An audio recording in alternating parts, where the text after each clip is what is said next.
Halo, selamat malam pemirsa. Anda menyaksikan Sindo Prime bersama saya David Silahoy.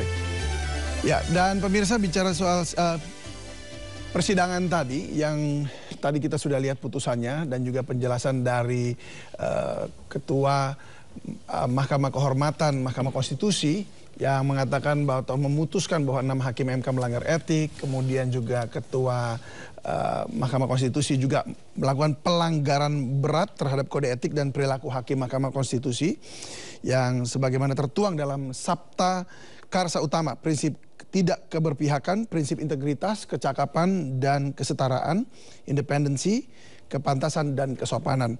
Dan kemudian ada beberapa sanksi yang tadi kemudian disebutkan, memberhentikan Anwar Usman sebagai Ketua MK, kemudian memerintahkan Wakil MK untuk dalam waktu 2 kali 24 jam memimpin penyelenggaraan pemilihan pimpinan yang baru di MK sesuai dengan peraturan perundang-undangan yang ada. Kemudian tak berhak mencalonkan diri dan dicalonkan sebagai Ketua MK sampai masa jabatan berakhir. Dan terlapor juga tidak diperkenankan melibatkan diri dalam perkara pilpres, pilkada, dan juga pileg yang berpotensi terjadi benturan kepentingan. Dan kita masih bersama dengan Pak Christophic, Ketua DPP Bidang Hukum dari Partai Perindo. Ya Pak Christophic, ya, kalau kita lihat tadi ini banyak sekali pelajaran atau ilmu hukum yang hari ini kita pelajari langsung dari Pak Jimli Asyidiki. Tapi apa mungkin ada catatan-catatan khusus yang mungkin jadi benang merah yang mungkin kita perlu perhatikan? Ya, beberapa catatan. Jadi kalau saya lihat ini sebenarnya pembelajaran buat kita semua, gitu. Pembelajaran kita semua bagaimana untuk bernegara di Republik ini. Karena ini kan baru kasus yang saya pikir ini pertama kalinya terjadi di MK yang terkait dengan keputusannya. Beberapa catatan dari saya adalah saya coba memahami kenapa kok ini tidak berlaku terhadap putusan 90. Tadi sudah dijawab oleh Pak Jimli dan ya saya bisa memahami. Artinya kan putusan MK itu adalah final and binding, itu yang mau dijaga secara ketat oleh Pak Jimli, oleh MK oleh Majelis Kehormatan, itu yang mau dijaga ketat pertama. Lalu yang kedua, catatan kedua adalah kenapa beliau membuka peluang supaya nanti bisa dikoreksi lewat permohonan baru tetapi berlaku di 2029. Itu menurut saya message-nya adalah agenda ketatanegaraan tidak bisa dikacaukan oleh putusan ini. Saya lihat ke situ message-nya Pak Jimli. Karena kan kalau kita lihat seandainya ini mau diberlakukan terhadap pendaftaran capres-cawapres, terus agenda ketatanegaranya bagaimana? Kan sudah diatur berapa lama sebelum pencoblosan harus ditetapkan, itu semua kan sudah diatur. Nah kalau nggak salah kan ditutup besok ya pendaftaran capres. Besok ya. Ya. Nah kalau besok terus sekarang baru putusnya terus itu berlaku lah, terus agendanya ketatanegaranya bagaimana begitu. Dan catatan yang ketiga tadi saya lihat dari yang saya buat adalah satu message lagi yang disampaikan oleh beliau adalah ya semuanya nanti diserahkan ke pemilih. Itu kan bahasa apa yang disampaikan ke publik. Tapi saya memahaminya artinya marilah para pemilih melihat track record dari masing-masing capres dan cawapres. Salah satunya marilah kita lihat proses yang terjadi hari ini, bagaimana lahirnya calon-calon yang dihasilkan dari putusan 90. Tapi memang balik lagi itu diserahkan ke masyarakat. Saya pikir itu message yang ketiga. Dan message yang keempat menurut saya adalah memang harus berhati-hati sekali kita untuk memilih orang-orang yang duduk di Mahkamah Konstitusi. Kenapa? Karena itu suatu sistem ketatanegaraan yang disiapkan oleh Republik ini untuk mengawal proses demokrasi. Dan sekarang kita bisa lihat sekali terjadi kesalahan di situ, itu memperbaikinya tidak semudah membalik telapak tangan dan tidak semudah yang kita diskusikan sekarang, begitu. Lalu catatan berikutnya menurut saya adalah terkait dengan Undang-Undang Kekuasaan Kehakiman. Di situ mengatakan kalau terhadap hakim-hakim yang punya konflik kepentingan, maka putusannya menjadi tidak sah. Yang saya belajar hari ini adalah yang saya belajar dari hari ini adalah itu tidak berlaku untuk di MK. Kenapa? Karena kalau itu berlaku, mekanismenya sudah tidak ada lagi di MK. Jadi untuk menyatakan Undang-Undang Kekuasaan Kehakiman mengatakan kalau ada konflik interest maka hakim harus mengundurkan diri, tapi kalau tidak mengundurkan diri maka putusannya menjadi tidak sah, kurang lebih begitu.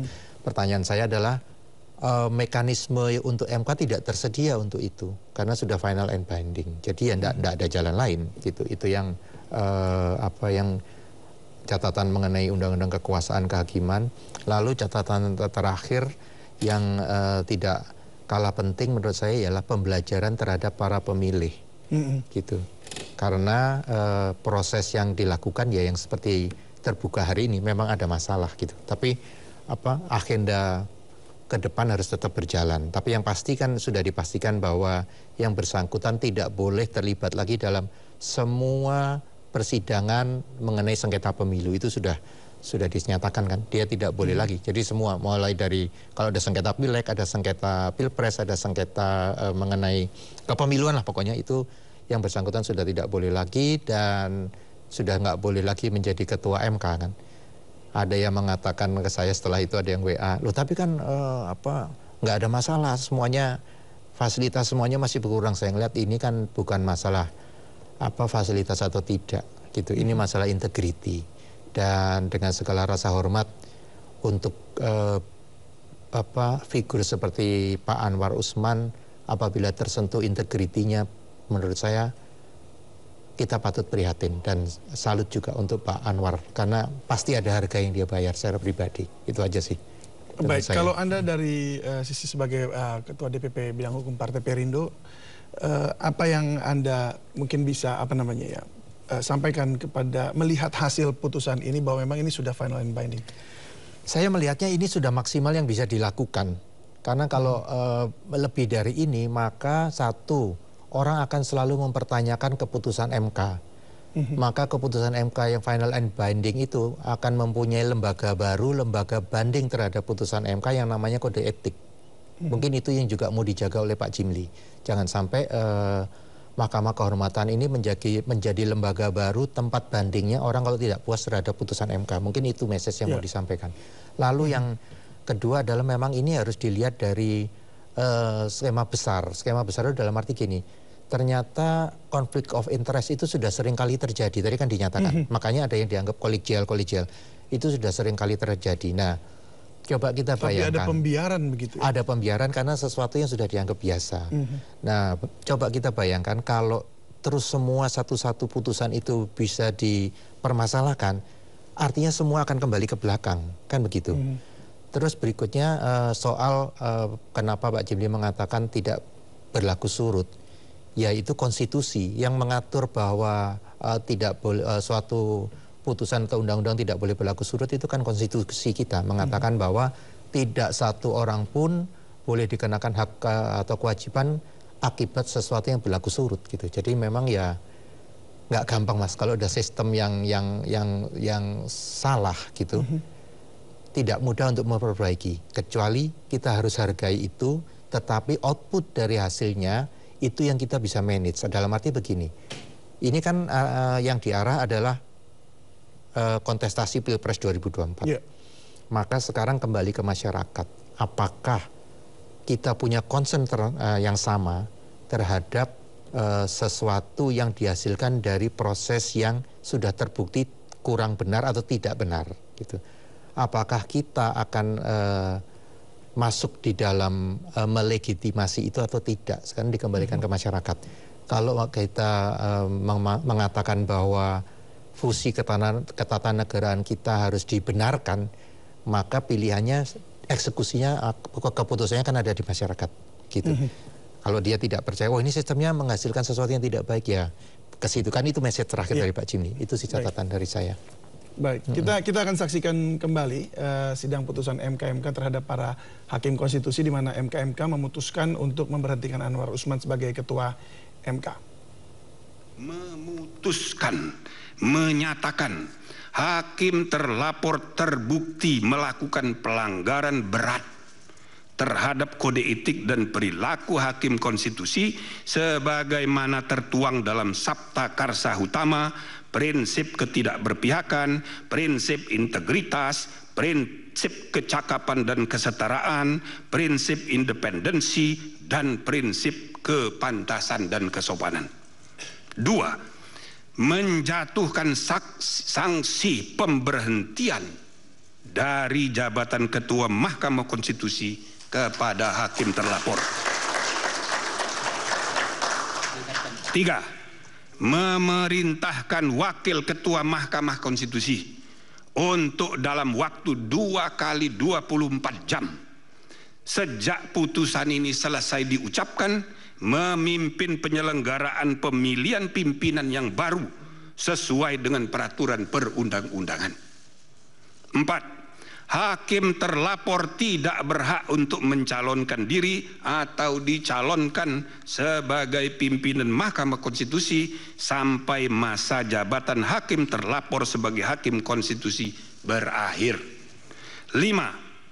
Hakim terlapor tidak diperkenankan terlibat atau melibatkan diri dalam pemeriksaan dan pengambilan keputusan dalam perkara perselisihan hasil pemilihan presiden dan wakil presiden, pemilian anggota DPR, DPD dan DPRD, serta pemilihan gubernur, bupati dan wali kota yang memiliki potensi timbulnya benturan kepentingan.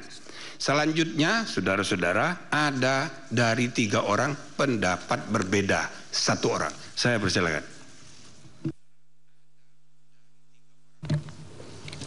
Terima kasih, Ketua. Terhadap putusan sanksi oleh Majelis Kehormatan terhadap hakim terlapor, saya mengajukan dissenting opinion, sebagaimana disebutkan di atas. Dasar saya memberikan pendapat berbeda yaitu pemberhentian tidak dengan hormat kepada hakim terlapor sebagai hakim konstitusi in caso Anwar Usman karena hakim terlapor terbukti melakukan pelanggaran berat seperti disebutkan tadi.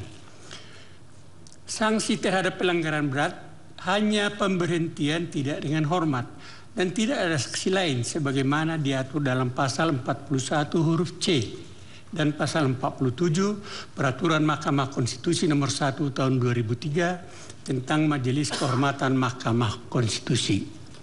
Satu hal yang menggembirakan saya ialah bahwa dalam rapat-rapat Majelis Kehormatan yang membahas laporan mengenai dugaan pelanggaran hakim konstitusi terlapor dan fakta-fakta yang terungkap dalam sidang dan rapat pembelaan hakim terlapor, keterangan saksi termasuk hakim konstitusi lainnya yang didengar keterangannya, pendapat kami bertiga sama semua.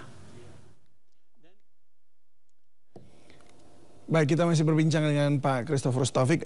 Pak Kris, jadi untuk pernyataan terakhir tadi ada dissenting opinion dari Pak Bintan. Nah, ini agak membingungkan juga buat saya karena dikatakan seharusnya jika memang pelanggaran berat, harusnya pemberhentian tidak dengan hormat. Tetapi ini hanya sebagai ketua MK, tapi masih jadi hakim anggota begitu. Nah, ini kenapa bisa seperti ini ya? Ya, jadi kan dissentingnya itu intinya menyatakan kalau pelanggaran berat itu sanksinya cuma 1, pemberhentian tidak hormat, kan gitu kan. Tapi kenapa kok ini tidak diberhentikan dengan tidak hormat, tapi kok hanya dicopot sebagai ketua MK gitu ya. Saya terus terang kalau ini mungkin yang bisa menjawab pasti ya Pak Jimli dengan bapak-bapak yang di MK. Tapi kalau saya membacanya mungkin terkait dengan sebelumnya kan ada Pak Jimli mengatakan bahwa MK itu persidangan soal norma. Tadi waktu dia menjelaskan salah satu pemohon yang membandingkan dengan DKPP. Kalau DKPP kan konkret, kalau ini kan norma gitu. Mungkin saya ngelihatnya mungkin arah pendekatannya seperti itu. Jadi yang penting adalah normanya terlanggar, tetapi kan tadi Pak Jimli juga menyampaikan tidak bisa menjelaskan detail apa pelanggarannya gitu. Jadi kalau saya lihat ini, apalagi tadi kan Pak Jimli juga mengatakan ini masalah roso gitu. Jadi mungkin beliau berpendapat ini terbukti tapi gini, indikasinya tersedia dengan nyata bahwa terjadi pelanggaran kode etik gitu. Terus arahnya dan sikun dan sebagainya menunjukkan bahwa ada terbukti ada pelanggaran kode etik. Tetapi mungkin untuk menjelaskan, umpamanya gini, saya pencurian gitu. Saya ngambil banyak barang punya orang, bisa dibuktikan saya ngambilnya kapan, barangnya apa dan sebagainya gitu. Nah, kalau yang ini saya ngelihat itu mungkin yang missing dari proses pembuktian. Karena tidak ada terlihat barangnya. Jadi gini, namanya etika itu kan semuanya intangible. Namanya etika itu kan rasa, masalah rasa. Nah, kelihatannya rasa ini ketika diterjemahkan menjadi bukti empirik yang nyata, ini susah. Nah, saya ngelihat mungkin di sini disinilah yang Pak Jimli dan anggota MK-MK yang lain mengambil posisi. Kalau yang dissenting tadi mungkin Pak Bintan mungkin melihatnya bahwa cuman ada kalau ini pelanggarnya kan ini, tapi mungkin Pak Jimli melihatnya ini oke dipakai kalau semuanya terbukti secara nyata. Nah, kelihatannya ada hal-hal yang tidak bisa terbukti secara nyata. Tapi apa kan tadi juga Pak Jimli nggak buka di persidangan. Gitu. Mungkin itu menurut saya. Ya mungkin, baik. Karena mungkin Pak Bintan juga sebagai dosen, jadi dia letterluck ikut dengan ini. Tapi satu lagi, memang hakim kan punya diskresi, gitu. Nah, untuk memberi keputusan. Nah, saya lihat di situ ada keraguan, semuanya secara rasa dan sebagainya terbukti nyata, makanya sudah diputuskan pelanggaran berat. Tetapi mungkin kalau suruh merinci 1, 2, 3, 4 gitu, tidak mudah, makanya diambil jalan tengah. Mungkin itu baik, itu memformulasikannya juga. Jadi makanya mungkin nggak banyak yang harus diceritakan, tapi sebenarnya sudah ada semua dalam laporan tersebut. Baik, terima kasih Pak Christopher Stovik sudah berbagi bersama kami di Sindo Prime.